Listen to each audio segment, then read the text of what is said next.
দেখো সব হনুমানজিরা সকালবেলা চলে এসেছে আর কলা খাচ্ছে। এখানকার একটা দাদা কলা দিয়েছে ওদেরকে খেতে। এই যে এখানে বসেও খাচ্ছে দেখো। আর এই চালের উপরে সবাই রয়েছে। আমি এদিকে বসিয়ে দিয়েছি চায়ের জল, চা করব। জলটা ফুটে গেছে, এখন লিকার দিয়ে দেবো। আর এদিকে রুটি করে নিয়েছি, এই যে রুটি দিয়ে চা দিয়ে খাওয়া হবে। মায়ের জন্য এই যে নিয়ে নিয়েছি রুটি আর চা, আর আমার জন্য 1 কাপ চা রাখলাম। এই যে মাকে আগে দিয়ে আসি, তারপরে আমি খাবো। দুপুরে রান্নাবাড়ি সেরে নিলাম। এই যে এখানে করে নিয়েছি কাঁকরোল ভাজা, এখানে চাল কুমড়ো ভাজা, আর এখানে বেগুন ভাজা। আজকে সব ভাজা রান্নাবাড়ি হয়েছে। আর এখানে এই যে ভাত বেড়ে রেখেছি। আর একটা তরকারি বাকি রয়েছে, সেটা হচ্ছে নিরামিষ রান্না করব। কাঁচকলা কেটে রেখেছি, এখন গাছ থেকে পেঁপে পারবো। পেঁপে দিয়ে, কাঁচকলা দিয়ে আর কুমড়ো শাক দিয়ে নিরামিষ করবো। এই দেখো আমাদের কাছে কত পেঁপে হয়েছে, ঠিক আছে? অনেক পেঁপে হয়েছে গাছে। আর একটা পাখি দেখো গাছের ডালে বসে রয়েছে, মানে পেঁপের ডাগের মধ্যে। একটা পেঁপে পারবো এখন এখান থেকে পেরে, তারপরে কাটবো। এখন এই যে মেলার ওখান থেকে ভুট্টা নিয়ে এসেছি আমি, আর এই যে মাকে দিয়ে দিলাম। আমাকে দেখো এইটুকু দিয়েছে ভাঙাতা, আর ও আস্ত একখানা নিয়েছে, ঠিক আছে? একদম গরম ভুট্টা, বেশ ভালো লাগছে। লেবু দেওয়া আছে উপরে, মানে এর নিচের টুকু মাকে দিয়ে আসলো, ওর দিদুনকে দিয়ে আসলো, আর এটুকু আমি নিয়েছি। আমি বেশিটা খাবো না, কারণ আমার পেটটা মানে ভার হয়ে রয়েছে, ভালো লাগছে না। এই যে ঘরে ছাড় দিচ্ছি, এইমাত্র কাজ থেকে কাজ সেরে উঠলাম। ও এখন কাজগুলো দিতে যাবে, এই যে এই মালগুলো দিতে যাবে। বলছে আমাকে অল্প একটু দে, তাই এইটুকু আমি খাই, খেতে খেতে ঘর ছাড় দিই আর ও খেয়ে নিই। গুড মর্নিং বন্ধুরা, চলে আসলাম আবার তোমাদের সামনে। আর এখন একটু বৃষ্টিটা কমেছে। সারা রাত প্রচণ্ড পরিমাণে বৃষ্টি হয়েছে, মানে এতটা বৃষ্টি হয়েছে যে আমার পেছনে তোমরা দেখতে পাচ্ছ। এই দেখো এখানে একটা রান্নাঘর ছিল আমার কাকাদের, সেটা ভেঙে পড়ে গেছে। মানে এতটাই পরিমাণে বৃষ্টির চাপ ছিল। একদম টালি ছিল উপরে, টালির ভারে ঘরটা, খুঁটিগুলো সব পড়ে একদম দুমড়ে মুচড়ে ভেঙে পড়ে গেছে। আকাশটা এখন একটু পরিষ্কার আছে, চলো তোমাদের একটু দেখিয়ে দিই। এই দেখো এখন একটু পরিষ্কার হয়েছে আকাশটা।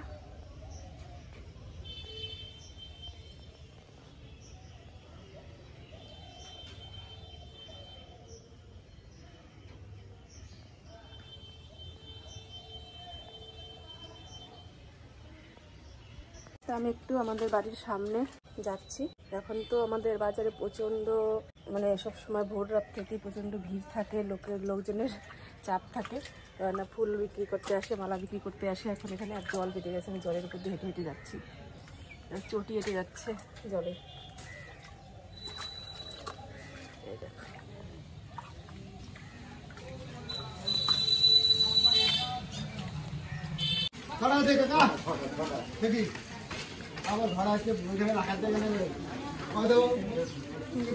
রাস্তাতে হেঁটে গেলে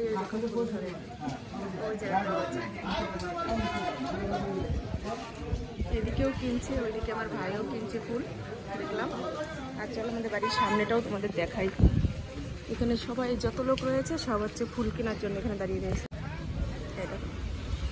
মেয়ে মানুষরাও এখানে ফুল কিনে, ঠিক আছে? চলে আসলাম বাড়িতে, এই সাইড থেকে তোমাদের একটু দেখাই।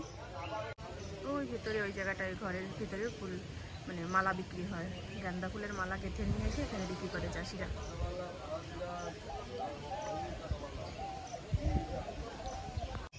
চলে আসলাম মাঠের দিকে হাঁটতে। আর চারিদিকটা দেখো একদম পুরো থমথমে হয়ে গেছে, মানে বন্যা হলে যেমন চারিদিকটা পুরো নিঝুম, একদম জল জল থই থই ভাব দেখা যায়। আমরা অবশ্য দেখেছিলাম 2000 সালের বন্যা, আমার ছেলে দেখেনি, এখনকার যারা তারা এখনও দেখতে পায়নি। এই যে জল জমে রয়েছে, এমন কোনো জল নেই আমাদের এখানে, তবুও যেন একটা শান্ত নির্ঝুম পরিবেশ। তো চলো, যেখানে দিয়ে প্রতিদিনই হাঁটি সেখানেই আবার আসলাম। দুদিন তো হাঁটতেই পারিনি বৃষ্টির জন্য, আজকে একটু বেরিয়েছি। তো ভাবলাম তোমাদের সাথেও একটু শেয়ার করি।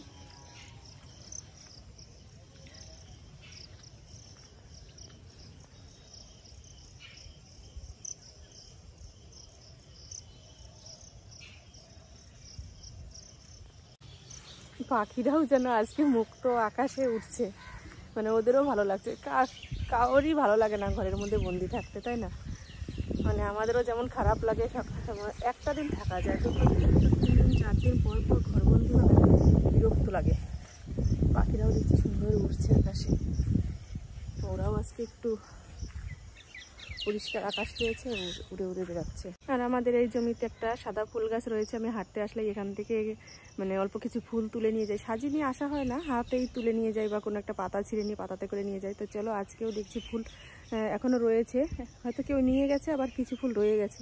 তো আমি কয়েকটা ফুল তুলে নেই, পুজো দেওয়া যাবে। কড়ি কড়ি ফুলগুলো রয়েছে, দেখেছো?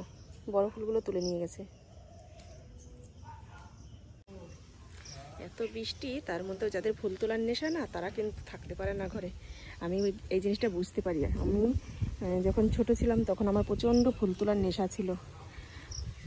ভোর 4টের সময় উঠে আমি বসে থাকতাম ফুল তোলার জন্য। মানে আমি আমার পাশের বাড়ির বান্ধবীদের নিয়ে আমি ফুল তুলতে যেতাম। যাদের বাড়ি কুকুর থাকতো, ভয়তে ভয়তে যেতে পারতাম না, সবাই একসাথে গিয়ে তারপরে ফুল তুলতাম তাদের বাড়িতে। এরকম সাদা ফুল, শিউলি ফুল, মানে এতটাই নেশা ছিল ফুল তোলার।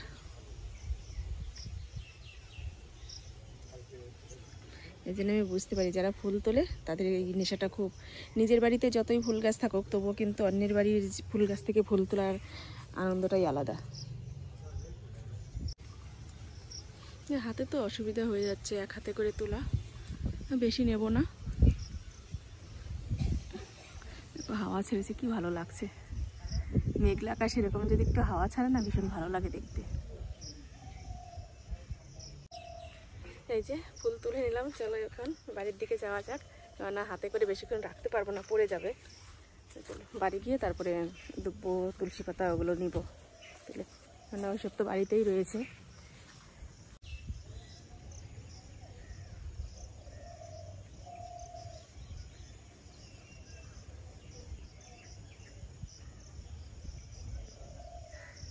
কি ভালো যে লাগছে এখানে, মানে বাড়ি যেতে ইচ্ছা করছে না, এত ভালো লাগছে।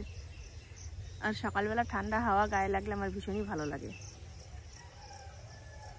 ঠিক আছে, সব গাছের পাতাগুলো উল্টিয়ে যাচ্ছে হাওয়ার জন্য।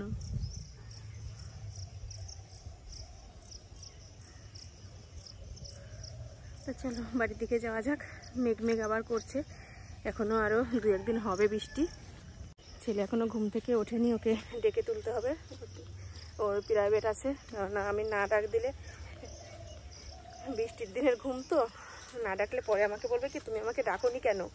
মানে ও ঘুমাবে, ঘুমিয়ে থাকলে ওকে ডাকলে ঠিক মতো সাড়া দেয় না, মানে উঠতে পারে না ঘুমের জন্য। কিন্তু যদি আবার লেট হয়ে যায়, তখন বলবে কি তুমি আমাকে ডাকোনি কেন, আমাকে টেনে ধরে কেমন ডেকেছো যে আমার ঘুম ভাঙেনি। আমি না উঠি, আমার গায়ে জল ঢেলে দিতে পারতে। ওর কি বেশ ভালো তো, তুমি ঘুম থেকে উঠবে না, আর সম্পূর্ণ দোষটা তুমি আমার উপরে চাপিয়ে দিচ্ছ। আমি কেন ডাকিনি বা এমন করে ডাকিনি কেন যেন ও উঠতে বাধ্য হয়। বেশ ভালো। তো চলো চলে আসলাম বাড়ির কাছে। আর এই সাইড দিয়ে দেখা যাচ্ছে ফুল মার্কেটটা, তোমাদের আর একবার দেখিয়ে দিই।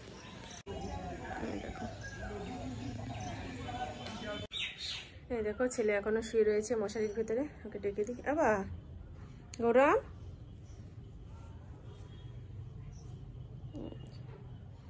বাবা ওঠো, পড়া আছে তো। এই দেখেছি, গৌরাম ওঠো ওঠো ওঠো ওঠো ওঠো তাড়াতাড়ি। বাড়ি চলে এসে বিরাস করে নিলাম, তারপরে যে চা করে নিচ্ছি। মায়ের জন্য করলাম লিকার চা, মাকে একটু বেশি করে দেবো, এর জন্য এই বড় গ্লাসে নিয়েছি। আর আমি খাবো চিনি দিয়ে। এই দেখো আমার কাপের মধ্যে চিনি নিয়ে নিয়েছি, এর মধ্যে আমি সেঁকে নিই।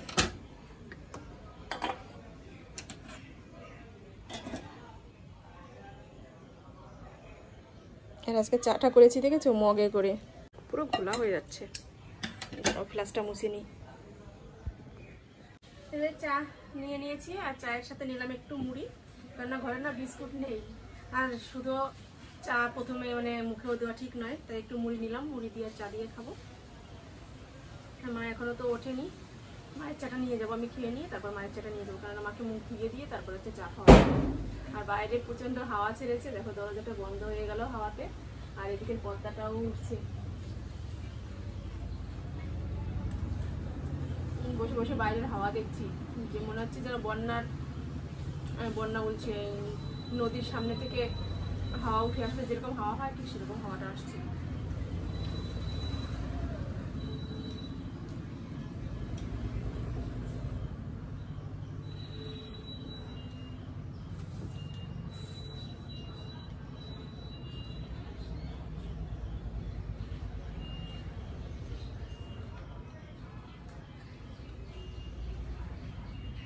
আজকের ভিডিওটা যেহেতু কালকে শুরু করেছিলাম আর আজকে সকাল হয়ে গেছে, মানে পরের দিন পড়ে গেছে। আজকে হচ্ছে সোমবার, রবিবারের ভিডিও সোমবার পর্যন্ত চলছে। তো চলো আর বেশি কথা বলবো না, আজকের ভিডিওটা এখানেই শেষ করছি। তোমরা ভালো থেকো, সুস্থ থেকো, আর আমার চ্যানেলটি সাবস্ক্রাইব করে দিয়ে আমার পাশে থেকো। তো চলো আজকের মতো টাটা, বাই বাই।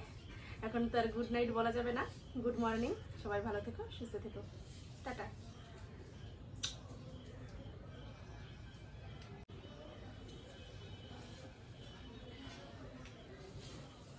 হ্যালো বন্ধুরা, good morning, welcome back to my channel. শুরু করছি আমি আজকের ভিডিওটি। আর আজকে হচ্ছে সোমবারের সকালবেলা চলে আসলাম তোমাদের সামনে। মেঘলা মেঘলা ওয়েদার, সারা রাত বৃষ্টি ভেজা সকাল। তো চলো চা খেতে খেতে দিনটা শুরু করা যাক। এই যে 1 কাপ লিকার চা, সাথে শুকনো মুড়ি।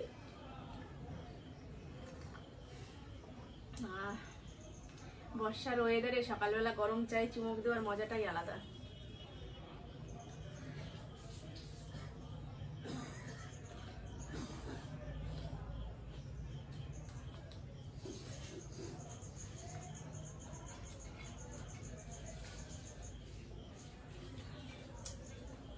এখান থেকে ভিডিওটা শুরু করলাম, সারাদিন দেখতে থাকো। বৃষ্টির দিনের, বর্ষার দিনের ভিডিও কেমন হয়, মানে সারাদিন ঘরে থেকে কিভাবে দিন কাটাই। অবশ্য আমার দিন কাজের মধ্যে দিয়েই কাটে, কেননা এখন সব কাজকর্ম সারবো, সেরে ঠেরে তারপরে একটু সেলাইয়ের কাজে বসবো। সেলাইয়ের কাজ করে ঠেরে তারপরে রান্নার কাজে আসবো। আজকে ভাবছি যে খিচুড়ি রান্না করবো। রান্না বৃষ্টির দিন 2 দিন 3 দিন ধরেই ভাবছি, কিন্তু সেভাবে সময়ের জন্য আর করে উঠতে পারছি না। তো ভাবছি আজকে সকালবেলা যেহেতু ডিসিশন নিয়ে নিয়েছি, অন্য কোনো কিছুতে তো আর মানে রান্নার ব্যবস্থা করব না, সকালবেলা খিচুড়িটা করে নিই, তারপরে দুপুরে অন্য কিছু করবো। সারাদিন দেখতে থাকো। কেমন লাগবে আজকের ভিডিওটা অবশ্যই কমেন্ট করে জানাবে, আর ভালো লাগলে তো লাইক করবেই। তো চলো শুরু করলাম, দেখতে থাকো।